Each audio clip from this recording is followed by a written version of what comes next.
Okey tu na kana orang tung ta na hon na le tong ai mo asunga ai tangom yam chen tong ai la okay hi asunga pen hi le lai dal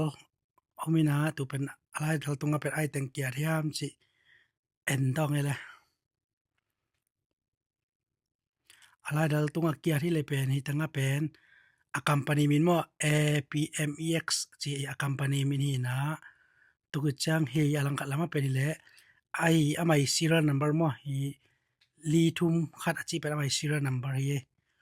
ya company min mo hi pen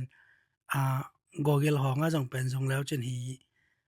amao company min a leo chen tuile ang suak mo hi alai dal khit changina asunga ayom yam che le law thong ai le alai dal khit changina pen hi le ya tu na kawan pen ngom lian tai pen silver hi na hina nang tung si set na tun asung a silver pen ai dan yam chi en tong ma hoi mo hoi lo chi mo naw to ki ba en khom tong ai la a silver pen hi chi dan hi na hoi mai mo ya zol ki ke na jong ngik ma ina iPhone to asai ki kim mo ka chi chang alet na hi lo na a thickness pen iPhone to ki kim na ya amai company min pen le APMEX na 10 bar mo ta chana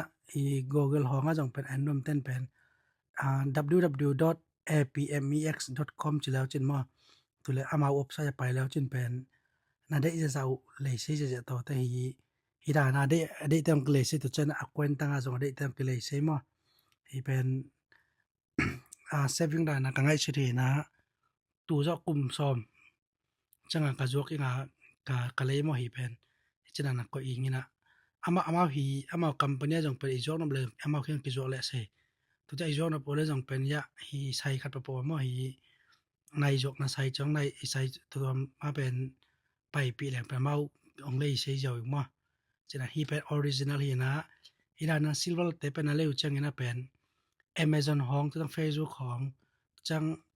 Alibaba chiong te Timo chiong hi website tom ta le lo wing ina amau website nge Google nge pana amau company min pen search ina tang pana le la chen tu le original te le khai ma tu lo arang te pen le pen Amazon te honga te por le pema 100% pen original hilo nga pen amau website nge le 100% original chi dan ma ke bang le pen hi kalai la ya pen ama website nge ra pai na tu ku changa pen itina le suk je pai ngam lo lai ke be le suk je pai ngam lo na ama company te customer service te ho pi na hi na silver te pen ka de ina hi pen kai ram na hu seung yam tu chana soite na bang na le na hi ngina tu jo kum somal kum ngaung chang na pen jok ti le nom leng pen ko dang aki jok cheng yam da chi da na naw ke nga jong jok le leng pen ki ngang yam cha na mau phone to dong chet chet na tu tang pa na ki le se ma toy ki nga ma toy chi changa ki ang le pan chi dan mo